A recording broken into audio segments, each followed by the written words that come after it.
성경 봉독하겠습니다. 야고보서 1장 16절에서 18절 말씀, 신약 성경 371면에 있습니다. 야고보서 1장 16절에서 18절 말씀, 우리 한 목소리로 다 같이 합독하시겠습니다. 내 사랑하는 형제들아, 속지 말라. 온갖 좋은 은사와 온전한 선물이 다 위로부터 빛들의 아버지께로부터 내려오나니 그는 변함도 없으시고 회전하는 그림자도 없으시니라. 그가 그 피조물 중에 우리로 한 첫 열매가 되게 하시려고 자기의 뜻을 따라 진리의 말씀으로 우리를 낳으셨느니라. 아멘. 우리가 야고보서 말씀을 통해서 살아있는 믿음에 대해서 살펴보고 있습니다. 자, 시련이 왔을 때에 이 시련을 믿음의 시련으로, 이 믿음으로, 살아있는 믿음으로 인내가 만들어지고 우리가 온전케 된다 했습니다. 이 시련을 통해서 우리의 믿음이 살아있는 믿음이 된다고 했습니다. 자, 그런데 이 살아있는 믿음이 되지 못하고 죽은 믿음이 되면 시험을 만났을 때에 정말 시험 듭니다. 시험 들면 하나님 원망하지요. 하나님 원망하는 뿐만 아니라 사람을 탓하고 환경을 탓하고 뿐만 아니라 죄가 잉태된다 했습니다. 지난주에 죄가 잉태되고 죄가 어떻게 된다 했습니까? 장성하게 되어서 결국 사망에 이른다 이렇게 했습니다. 지난주 14절 15절 말씀에서 사람이 시험을 받는 것이 자기 욕심에 걸려 미혹된다 했습니다. 욕심, 이 욕심이 잉태해서 뭘 낳는다고요? 죄가 장성해서 사망이 된다 했습니다. 자, 이 과정을 설명할 때에 사망은 죽은 것인데 오히려 죽은 것을 생명이 잉태된다라고 표현하고 있습니다. 죽은 것이 성장합니까? 죽은 것은 성장하지 않습니다. 성장한다 하고 또다시 태어난다 이런 식으로 야고보가 설명하고 있습니다. 사망과 낫는다는 말이 어울립니까? 어울리지 않습니까? 어울리지 않습니다. 죽음과 생명은 서로 정반대되는 표현입니다. 이 부분을 사실 이렇게 표현하기보다는 정확하게 설명하면 이렇습니다. 우리가 죄 욕심 때문에 시험 듭니다. 시험에 들고 나면 미혹됩니다. 죄를 짓습니다.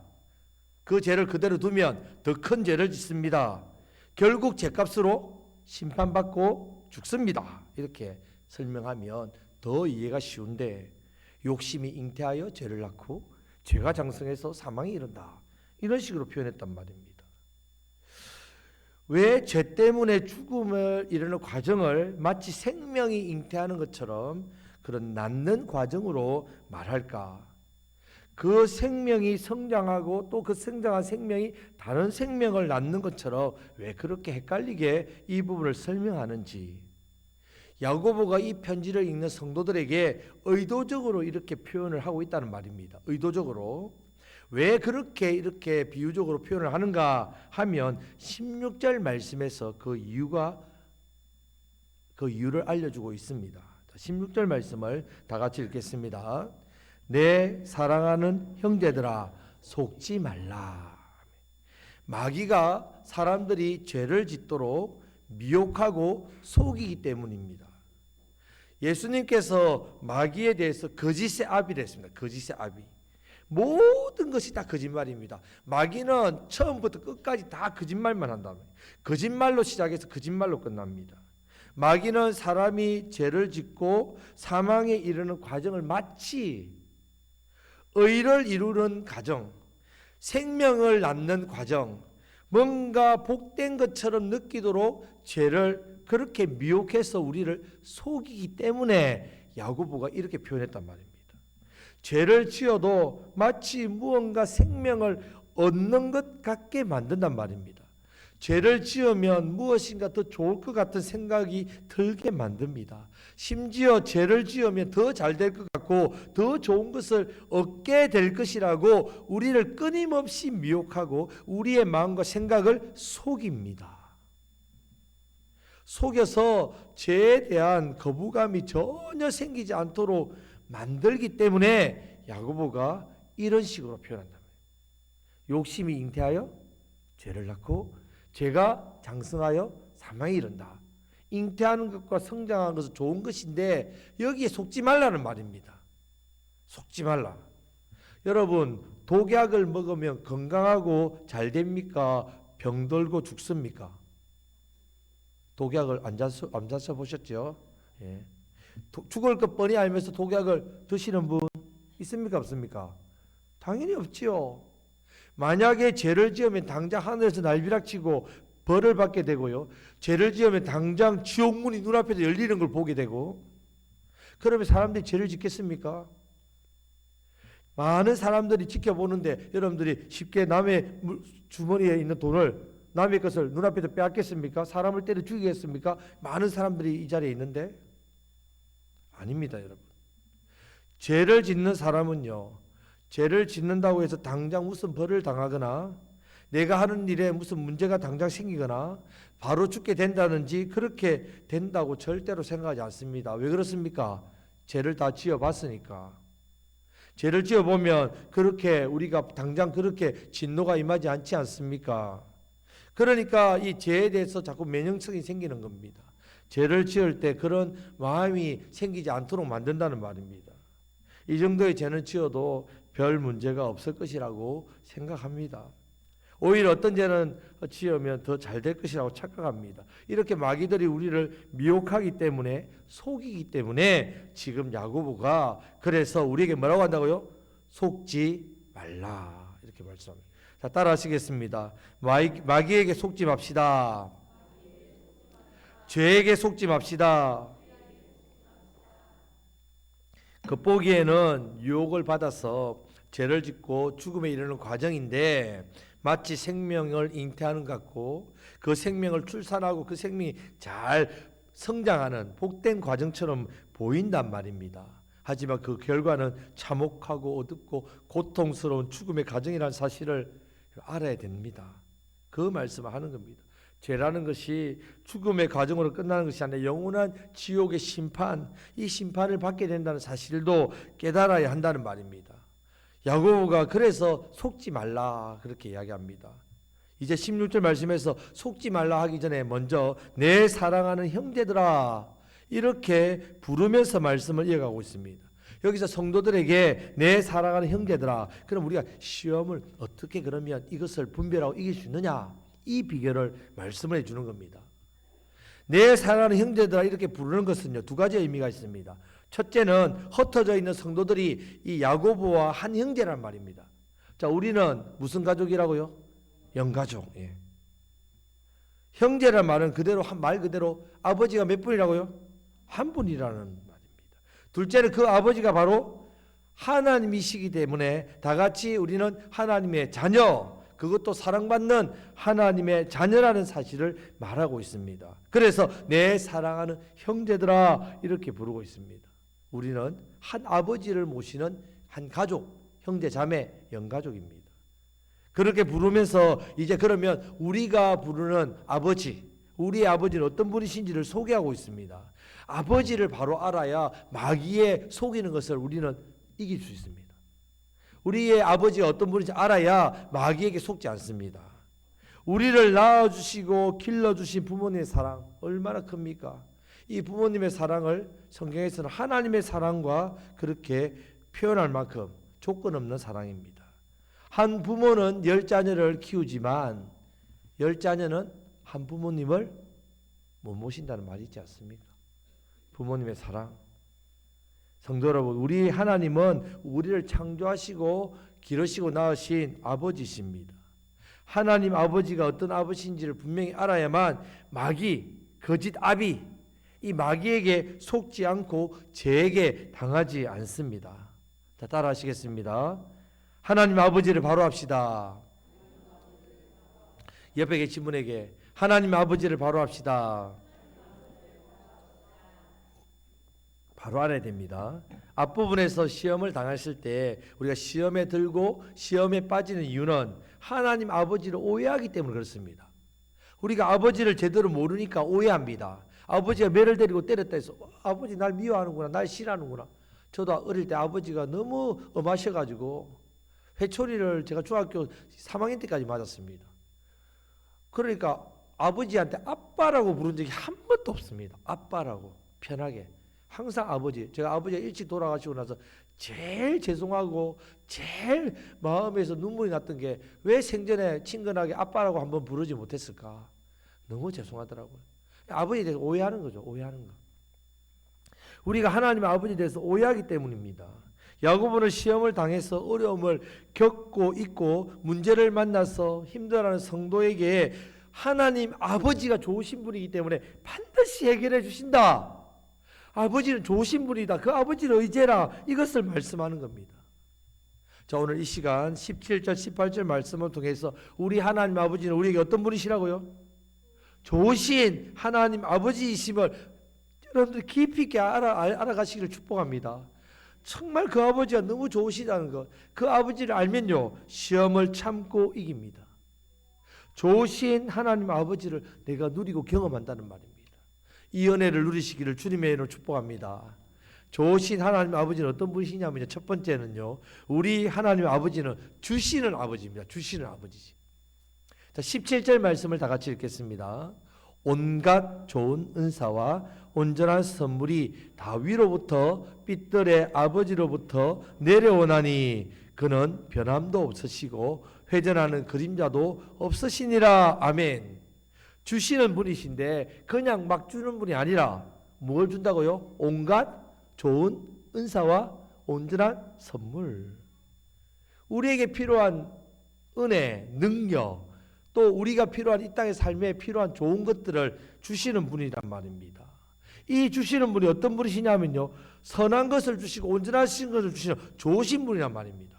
여러분, 준다고 해서 다 좋은 거 줍니까? 사람들이 여러분들 준다고 해서 다 여러분 받습니까? 누군가가 여러분들에게 썩은 음식을 주면 여러분 받아 잡수시겠습니까? 누군가가 여러분들에게 빚덩이를 안겨주면 낼름 받겠습니까? 누군가가 여러분들에게 훔친 물건을 여러분 주면 기분 좋습니까? 그런 거 받으면 다 망합니다, 여러분. 마귀도 우리에게 준다는 말입니다. 마귀도 끊임없이 우리에게 줍니다. 주는 이유가 뭡니까? 마귀는 받는 사람을 망하게 만들기 위해 줍니다. 그런 것은 백날 줘도 안 좋습니다, 여러분. 우리나라 사람들은 공짜라고 하면 뭐도 마신다고요? 양재물도 마신다죠. 공짜를 너무 좋아하니까. 공짜로 준다고 하면 낼름 받아 먹는 것, 그러면 안 됩니다. 절대로 안 된단 말입니다. 그런 것들은요, 우리가 예수님의 이름을 거부해야 됩니다. 마귀가 주는 것에 대해서는 우리가 받으면 안 됩니다. 우리 좋으신 아버지 하나님이 주시는 것은 그런 주심이 아니란 말입니다. 풍성하게 주십니다.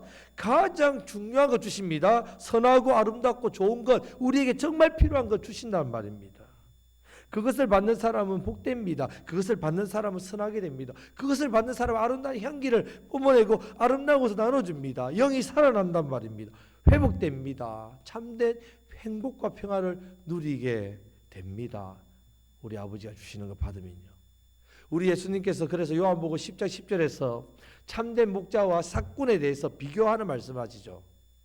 참 목자 되신 예수님은 양으로 뭘 주신다고요? 생명을 얻게 하고 더 풍성히 얻게 하시는 좋으신 우리의 보호자라고 말씀합니다. 반대로 삭군 마귀는 겉으로 주는 것 같지만 거짓말하고 도둑질하고 죽이고 멸망시키기 위해서 준다고 분명하게 말씀하고 있습니다. 그러면 우리가 왜 속습니까? 왜 속습니까? 겉으로 주는 것 같지만 겉으로 보기에는 주는 것이 다 똑같기 때문에 어떻게 보면 더 좋게 보입니다. 마귀가 광명한 천사로 어떻게 해요? 딱 변장해서 속인단 말입니다. 하가 선악과를 따먹으면 하나님같이 된다는 마귀의 그 뱀의 유혹을 받습니다. 그리고 나서 선악과를 딱 보니까요, 창세기 3장 6절 말씀을 다 같이 읽겠습니다. 여자가 그 나무를 본즉 먹음직도 하고 보암직도 하고 지혜롭게 할 만큼 탐스럽기도 한 나무인지라. 여자가 그 열매를 따먹고 자기와 함께 있는 남편에게도 주매 그도 먹은지라. 아멘. 평소에 볼 때와 다르게 갑자기 유혹받고 보니까 마귀가 뚝 주니까 그걸 딱 받으려고 하니까 나무가 갑자기 어떻게 보인다고요?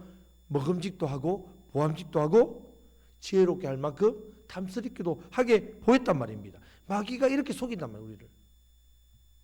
마귀가 우리를 이렇게 속여서 그렇게 보이게 만든단 말입니다. 야곱은 우리에게 마귀에게 절대로 속지 말라고 경고하고 있습니다. 지난주에 말씀드렸듯이 우리가 우리의 욕심에 끌려 미혹되기가 너무 쉽습니다. 그때 욕심을 잉태하면 안 됩니다. 왜? 죄를 낳기 때문에.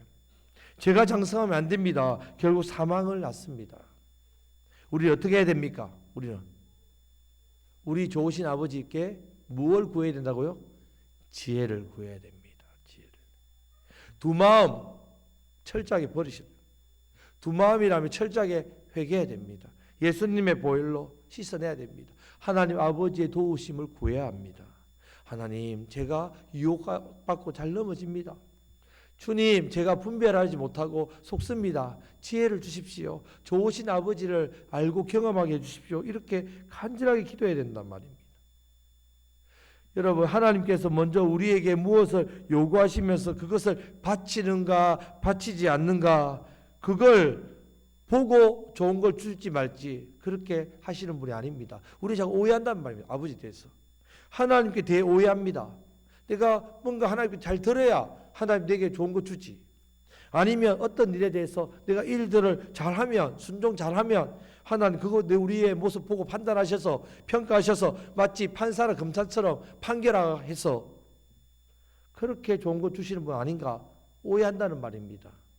야고보 말씀도 행함이 없는 믿음은 무슨 믿음이라고요? 죽은 믿음이니까 우리 믿음 행함이 없고 열매도 없는 거 보니까 하나님께서 내게 복도 은혜도 안 주시겠지. 내 믿음의 삶을 먼저 요구하시는 거 아닌가? 그렇게 생각하기 쉽단 말입니다. 하지만 그렇지 않습니다. 우리 아버지 하나님은요, 따라 하시겠습니다. 주시는 분이십니다. 그것도 그냥 주시는 게 아니라 풍성히 주시는 아버지란 말입니다. 아낌없이, 거절함 없이, 꾸짖지 아니하시고 주저함 없이 좋은 것 주시는 아버지십니다. 여러분, 믿음에서 가장 우선되는 것은요, 바로 받는 겁니다. 받는 것. 하나님 아버지께로부터 잘 받는 것이 믿음입니다. 믿음. 마치 입이 음식을 받고 귀가 소리를 들어서 내 마음에 새기듯이 우리 믿음도요, 하나님께로부터 오는 가장 좋은 모든 영적인 은혜, 이것을 잘 받을 때에 내 안에 믿음이 시작한단 말이에요. 이 믿음도 받는 겁니다. 여러분, 어떤 사람이 믿음이 좋은 사람인가 하면요, 따라 하시겠습니다. 하나님 아버지께로부터 잘 받는 사람입니다. 옆에 계신 분에게 잘 받읍시다. 우리 믿음 생활 어떻습니까? 하나님 아버지로부터 여러분들 잘 받고 누리고 있습니까? 받아 누리면서 그것으로 만족하고 기뻐하고 감사하는 삶을 살고 있습니까? 아니면 여전히 내 힘과 노력으로 신앙생활하고 내 의지로 또 신앙의 습관으로 종교생활하고 있지는 않습니까? 하나님께 드릴 것이 없다고 늘 죄송하다는 그 마음에 짐만 지고 괴로워하고 힘들어하는 신앙생활하고 있지 않습니까? 내가 이렇게도 못 드리고 이렇게도 못 섬기고 이렇게도 순종 못하고 나는 아무런 이런 참 자랑할 모습도 없고 부족한 것뿐이다, 이렇게 생각만 하고 있지는 않습니까? 그것은 잘못된 신앙생활 모습입니다. 우리 하나님 아버지께 잘 받으셔야 된다. 잘 받는 것이 바로 믿음의 출발입니다. 받아서 받은 것을 가지고 행하셔야 된단 말입니다. 우리가 하나님의 뜻대로 잘 살기 위해서는요, 하나님 아버지께 무엇을 받고 있는지를 먼저 알아야 됩니다. 나는 그러면 하나님께서 주시는 게 내가 무엇 받고 있는지를 생각해 보십시오. 그렇게 해야만 우리는 아버지의 뜻대로 잘 살 수 있습니다. 여러분은 어떤 은혜와 어떤 풍성한 선물과 은사를 받으셨습니까? 분명히 받으셨다는 말입니다. 이것을 깨달아야만 우리는 하나님의 뜻대로 잘 살 수 있습니다. 하나님께로부터 주시는 것들을 받고 받은 것을 깨닫고 누리면서 살아야만 세상을 부러워하지 않습니다.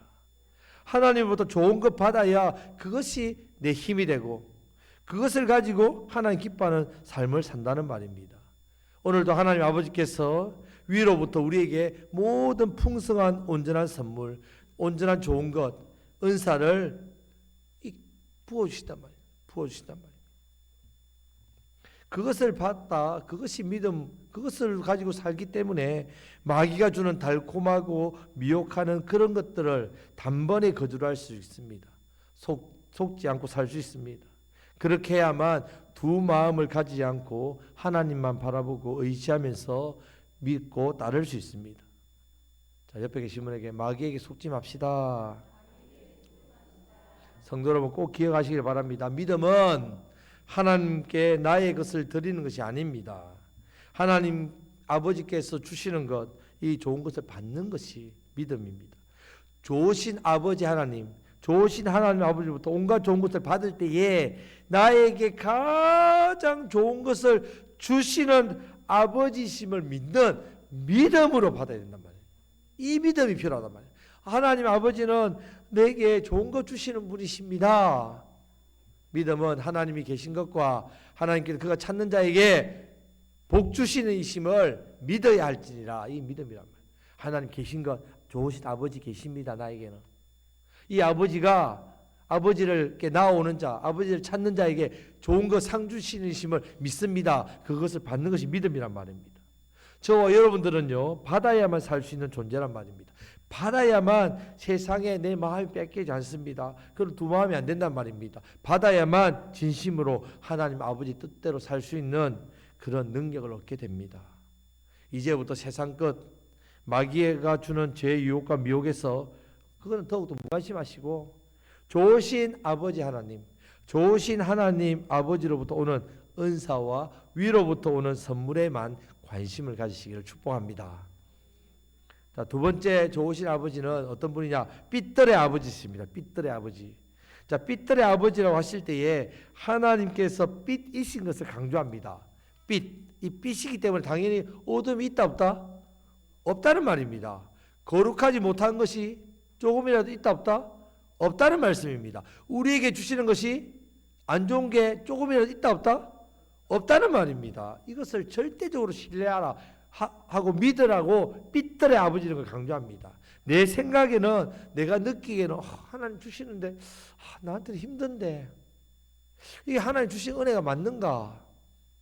우리가 그것에 대해서 오해하고 의심하기 쉽다는 말입니다. 하지만 반드시 전적으로 신뢰하십시오. 무조건 좋은 겁니다. 내가 생각하기에는 뭔가 좀 느낌으로는, 감정으로는, 내 상황으로는 그것이 뭔가 좀 안 좋게 보인다 할지라도 우리는 신뢰해야 됩니다. 무조건 좋은 겁니다. 온전한 선물임을 믿고 신뢰하시기를 주님의 이름으로 축복합니다. 아멘. 세 번째는요, 좋으신 아버지 하나님은 변함도 없으시고 회전하는 그림자도 없으신 아버지를 했습니다. 세상은 변합니까? 안 변합니까? 변하지요. 사람은 변합니까? 안 변합니까? 우리의 피부는 변합니까? 안 변합니까? 세월에 장사 없지요. 세상은, 환경은, 상황은, 여건은 변합니다. 그렇게 좋고 아름다운 숲이 가득한 그 지역이 소나무가 우리나라에서 제일 많다고 하지 않습니까? 경북 지역이. 소나무가 보통 두세 배로 많은 정말 아름다운 곳입니다. 그 아름다운 곳이 산불로 타서 어떻게 됐습니까? 황폐하게 변했습니다. 삶의 터전에 이런 분들이 어떻게 살아갈지 막막하다는 거죠. 보니까 너무 막막합니다. 그런 모습들 보면 어떻습니까? 너무 가슴이 아프지 않습니까? 세상은 좋은 것이 있다가 나쁜 것으로 변합니다.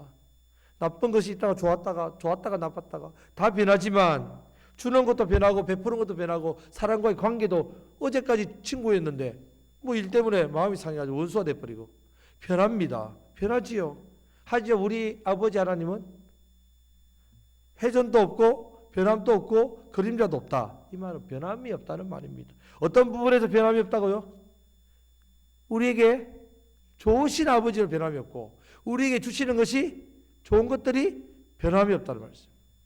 늘 변함없이 좋은 것을 우리에게 주시는 분이심을 말씀합니다. 하나님의 온전하심과 신실하심을 우리에게 약속합니다. 온전하신 아버지가 주신 것이기 때문에 세상 것처럼 변질되거나 변하는 것이 아니란 말입니다. 한결같이 변함없이 우리에게 풍성한 생명, 풍성한 좋은 것 주시는 분이심을 우리에게 말씀하십니다. 이렇게 좋으신 하나님 아버지께서 누구의 아버지시라고요? 나의 아버지. 누구의 아버지시라고요? 옆에 계신 분에게 당신의 아버지. 하나님 우리 아버지입니다. 좋으신 아버지입니다. 믿으시기를 주님의 이름으로 축복합니다. 자, 네 번째는요, 우리로 한 첫 열매가 되게 하시려고 자기의 뜻을 따라 진리의 말씀으로 우리를 어떻게 하셨다고요? 낳으신 분이라고 이야기합니다. 이것 때문에 비교하는 겁니다. 자, 18절 말씀을 다 같이 읽겠습니다. 그가 그 피조물 중에 우리로 한 첫 열매가 되게 하시려고 자기의 뜻을 따라 진리의 말씀으로 우리를 낳으셨느니라. 아멘. 이 말씀은요, 14절에 오직 각 사람이 시험을 받은 것은 자기 욕심에 끌려 미혹됨이니 욕심이 잉태하여 뭘 낳는다고요? 죄를 낳았다. 하지만 우리는 욕심이 잉태하여 죄로 낳은 그런 존재가 아니라 우리는 어떤 존재라고요? 하나님 아버지께서 자기의 뜻대로 진리의 말씀으로 우리가 어떻게 됐다고요? 태어났다는 말입니다. 우리는 우리의 마음속에 욕심을 품고 그 욕심을 따라 시험에 들어 죄를 낳고 죄가 장성해 사망에 이르는 그런 존재가 아니라 우리의 아버지 하나님은 자기의 뜻을 따라 우리를 진리의 말씀으로 낳아 주셨단 말입니다. 저와 여러분들은 그런 죄로 잉태된 그런 존재가 아닙니다, 여러분. 하나님 아버지의 지으신 바 첫 열매가 되겠단 말이에요. 아름다운 열매. 나의 뜻은요, 욕심을 낳고 나의 뜻은 욕심이 자라서 죄가 장성하고 사망에 이르는 그런 모습이지만 우리는 이제 이렇게 태어난 존재가 아니란 말입니다. 우리는 자기 뜻대로 욕심을 품고 살면 안 됩니다. 어떤 뜻을 품어야 된다고요? 하나님 아버지의 뜻, 이 뜻을 품어야 합니다. 하나님 아버지의 뜻을 품게 되면요, 생명의 역사로 나타난다. 우리의 삶에 생명의 역사가 나타납니다. 날마다 내 잘못된 욕심에 끌려 죄를 낳고 죄로 인하여 고통받는 인생이 아니라 하나님의 선하신 뜻을 품고 그 선하신 뜻으로 의와 생명의 열매, 그것이 우리 삶 가운데 나타난다는 말입니다. 의와 생명의 열매를 맺으시기를 축복합니다. 성도 여러분, 마귀에게 속지 마시기를 바랍니다. 우리 하나님께서는 우리 아버지 되시는 좋으신 아버지입니다. 온갖 좋은 은사와 온전한 선물을 우리에게 주십니다. 우리가 받아 누리도록 그렇게 은혜를 주신단 말입니다. 그런 좋으신 아버지께서는 좋으신 분이신, 좋은 것을 우리에게 주시는 아버지십니다. 삐뚤의 아버지이기 때문에 늘 선한 것을 변함없이 해준 자는 하는 거짓말도 없으시고 변함없으시게 좋은 것을 주시는 우리의 좋으신 아버지십니다. 내가 욕심으로 내가 원하는 대로 그렇게 해서 그렇게 막 살아가고 그런 존재가 아니라 이제 좋으신 아버지의 뜻을 품고 그 귀한 복된 아름다운 열매를 맺도록 은혜를 베푸셨습니다. 좋은 것을 누리는 복된 인생이 되게 하셨단 말입니다. 하나님 아버지는 나에게 좋으신 아버지신 것, 나를 향하신 아버지의 뜻 얼마나 좋은지 모릅니다. 이 뜻을 마음에 품으시면서 그 선하신 아버지의 뜻을 이루어드려서 의의 열매, 생명의 열매, 풍성한 열매, 무엇보다도 생명의 복음을 전하심으로 더 많은 영혼을 살리시는 저와 여러분들이 되시기를 주님의 이름으로 축복합니다. 아멘. 기도하겠습니다. 하나님 아버지 감사합니다.